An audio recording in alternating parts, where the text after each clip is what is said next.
I'm going to open with a quote in today's talk. Everyone wants peace, and they will fight the most terrible war to get it. That is by Miles Kingston. So I think it's appropriate to have this service in a follow-up, in a way, to the service that Michael offered 2 weeks ago about war in Ukraine. It touched us on every level about the horrors of war. So today we're going to explore someone who courageously worked for peace. One of my favorite tasks during seminary was a monthly project we were given, and it was called the Names List.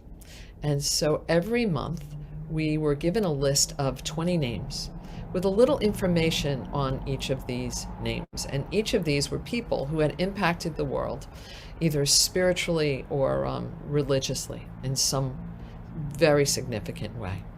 And we were to pick the one person we felt may be inspirational to us and write a paper about them, and also how they may be a person that would inspire us. So when they handed the list out in January of 2013, I didn't have to think too hard to make my choice. Peace Pilgrim was a no-brainer.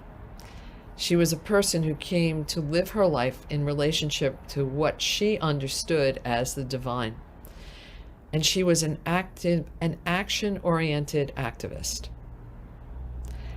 And many of my colleagues, as I'm sure Elizabeth uses this term as well, and we've all shared this, we call them sacred activists, walking the sacred path to awaken humanity. So much of the info that I'm going to share about Peace Pilgrim's life was sourced from a website called latebloomers.com. Latebloomers.com is very cool. You might welcome reading through it. And they talk about people who have come through an awakening or a huge transition, either middle or late in their lives. So there was nothing remarkable about a Lissette Norman at first. She was born in 1908, and she grew up on a poultry farm in Egg Harbor, New Jersey, not far from here.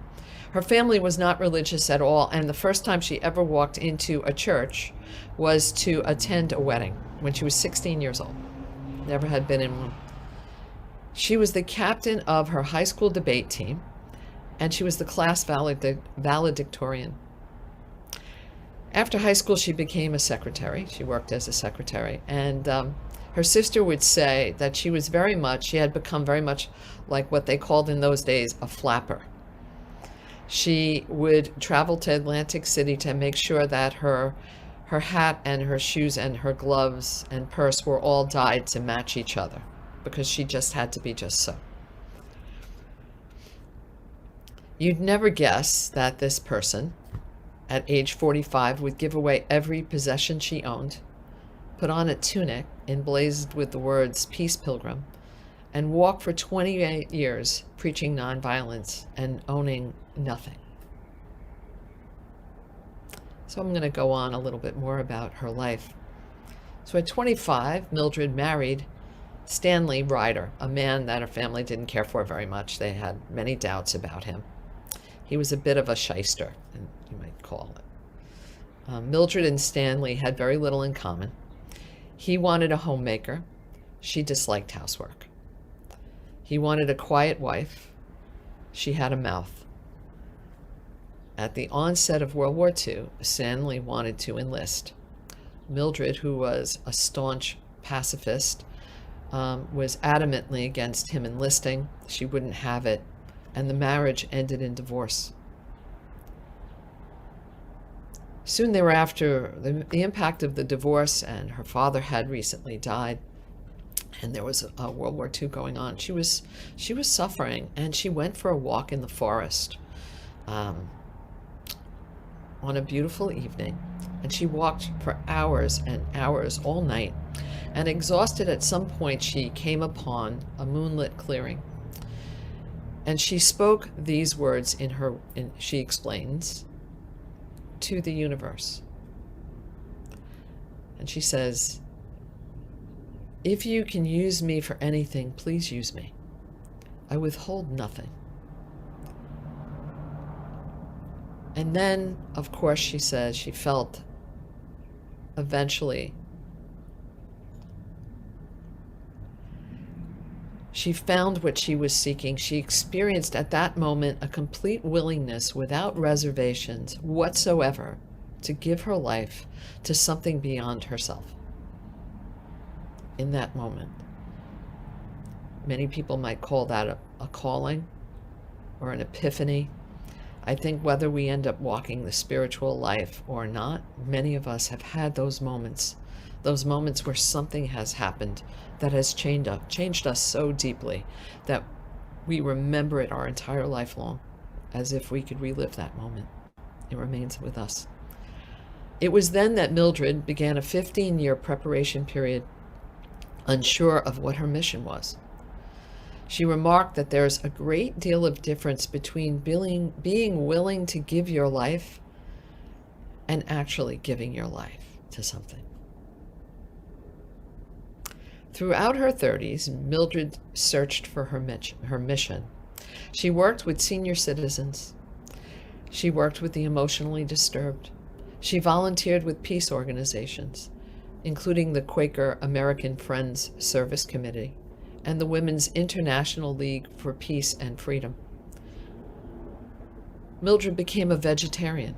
She gave up caffeine. She stopped eating white flour and sugar, way before anybody even considered doing this. She actively worked to be conscious of how she spoke and what she did. She worked hard to overcome what she defined as her lower impulses. And she said that if you're motivated to do or say something mean or unkind, you can always think of something else, of something good. So in 1952, Mildred did something else that was amazing before this astounding feat of becoming the Peace Pilgrim. She walked the Appalachian Trail from one end to the other in one season. Pretty astounding. And she was the first woman in history to do so. And she shared afterwards, she said that there were hills and valleys, lots of hills and valleys in that spiritual growing. She called it her spiritual growing up period, both physically and metaphorically. And one day she rested on this trip and she looked out over the New England countryside. And at that time, the Korean War was raging, and McCarthyism was dividing people and destroying people's lives. And it was then she was motivated to create a pilgrimage for peace, to do it herself. But where, she thought. And she saw a map in her mind. It just envisioned within her. And on the map, she saw the United States with a zigzag route, moving from Los Angeles to New York City. And it was then she knew. And then it began. January 1st, 1953. And this is the press release. Out of the early morning mist, there appeared a woman. The only remarkable thing about her were the words on the shirt she wore. The back read, "Walking Coast to Coast for Peace." And the front read, "Peace Pilgrim."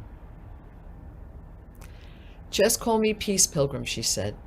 "In undertaking this pilgrimage, I do not think of myself as an individual, but rather an embodiment of the heart of the world, which is pleading for peace."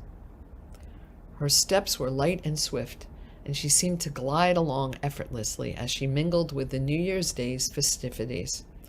"I'm starting my pilgrimage today," she announced, "and I shall walk across this beautiful land of ours to New York City, and then to Washington, D.C. The world situation is grave," she continued.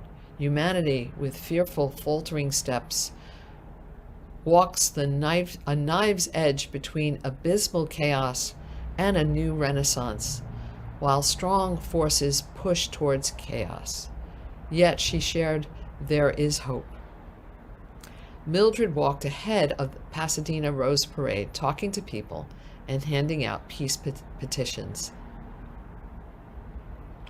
One of them was requesting immediate peace in Korea, another pleading for a national peace department, and the third dedicated to the United Nations in asking that there would be a global disarmament of weapons.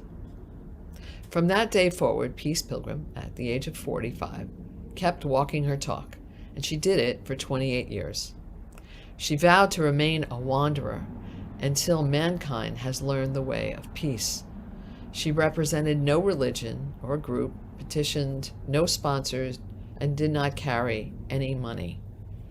She stored her worldly goods in her pockets, which was a comb, a folding toothbrush, a ballpoint pen, and copies of her messages.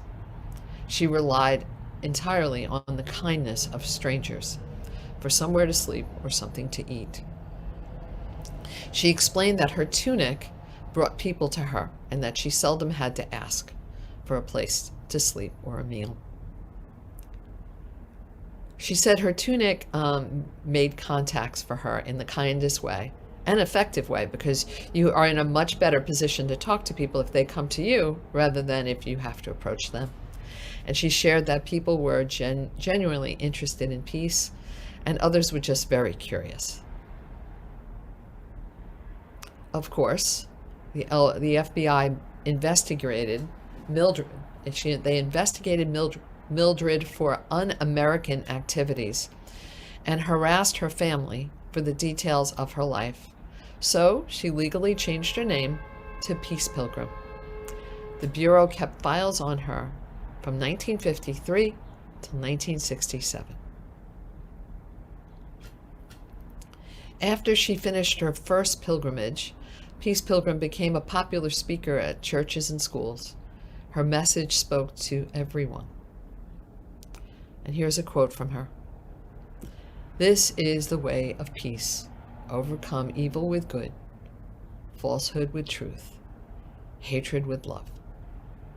Her definition of peace included peace among nations, among people, and individuals, but most importantly, was peace within oneself. For only with inner peace, she believed, can true peace be achieved.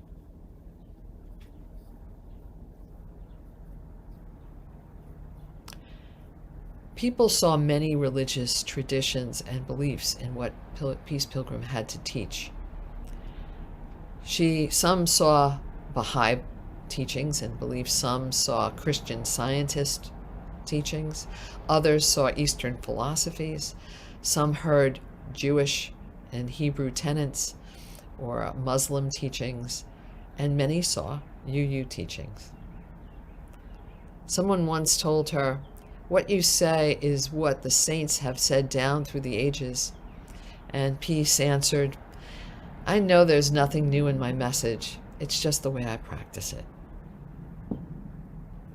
She walked across the country 7 times, and in 1964 she stopped counting the miles at 25,000 miles. She wore out 29 pairs of sneakers, averaging 1,500 miles per pair.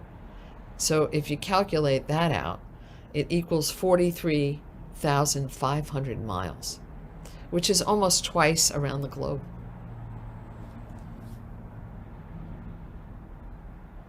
You know, I walked a pilgrimage in Spain. I walked 100 miles and I thought I did something phenomenal. Really. I mean, and I realized how difficult that task was to walk 100 miles. Just unbelievable. And I had a bed and a place to stay and food arranged for myself. On July 7th, 1981, Peace Pilgrim was invited to speak at a senior citizens luncheon near Knox, Indiana, and a member offered to drive her there to the venue. An oncoming car lost control, crossed the median, and hit them head on. Peace Pilgrim died in that crash immediately. and it was just before the week of her 73rd birthday. It's probably not the ending any of us expected, but perhaps Peace Pilgrim did. Because right before she died, she told a friend, "When my work on this planet is done, I want to move out very quickly." Peace Pilgrim always called death the glorious transition to freer living.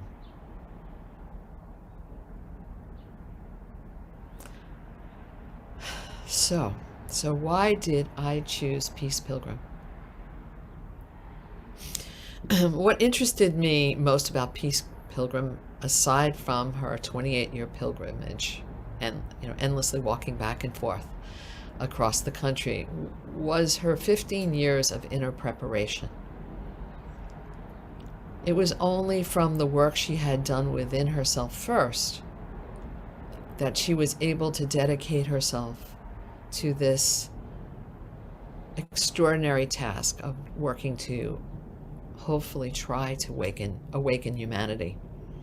She was completely engaged in what she believed to be important. And she showed us all the potential that a human being can have when they're inspired at a core level. She was anchored in the universal truth that we are all connected. We are all one. And she spoke of peace also in a time of war. And she spoke of universal spirituality before spirituality was even something that anyone spoke about.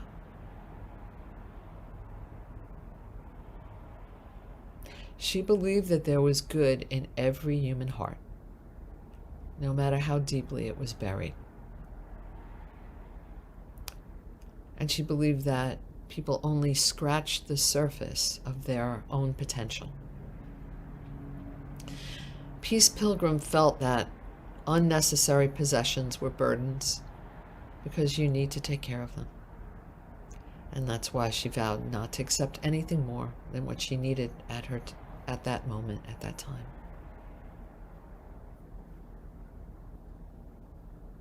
She shared the following, quote, "No one walks so safely as one who walks humbly and harmlessly with great love and great faith.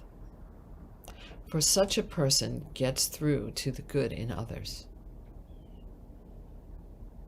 This works between individuals, it works between groups, and it would work between nations if nations only had the courage to try it."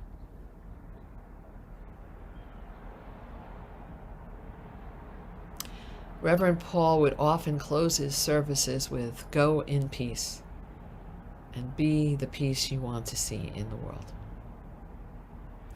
which was Peace Pilgrim's message in its purest sense. Yes, we can donate money, and that's great work. And yes, we can march, and that is great work. And yes, we can express our outrage on social media and in other ways. But the hardest work, the big work, is actually to be the peace we want to see in the world. And if we're going to shift the world, it starts by the consciousness within ourselves, shifting that consciousness within ourselves. And I think this is the greatest spiritual directive that anybody can consider. I believe this is an essential part of the work of activism that is often overlooked. I think that activism is not just changing structures that cause human suffering. It's not just helping those that are suffering, but it's changing the consciousness that consistently allows hatred and separation to fuel all of this. It's that violence that lives within human beings. And we can't, and that hatred and that separation, we can't change that in other people. But we can work to change it within ourselves. And I know it's a difficult task. and I wrestle with it every day. May we find the path of peace within ourselves. May we bring that essence into our lives. May it impact the people we touch. May it impact our families. May it impact our friends. May it impact our activism. May it impact our breath. May it impact our words. May it be our essence. May it live within us. May we invite it into us even when we don't want to. May we stretch into that uncomfortable place sometimes to really be the peace we wish to see in the world. May it be so.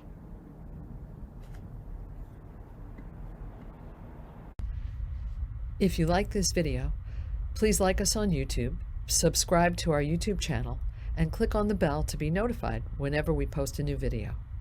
Thank you.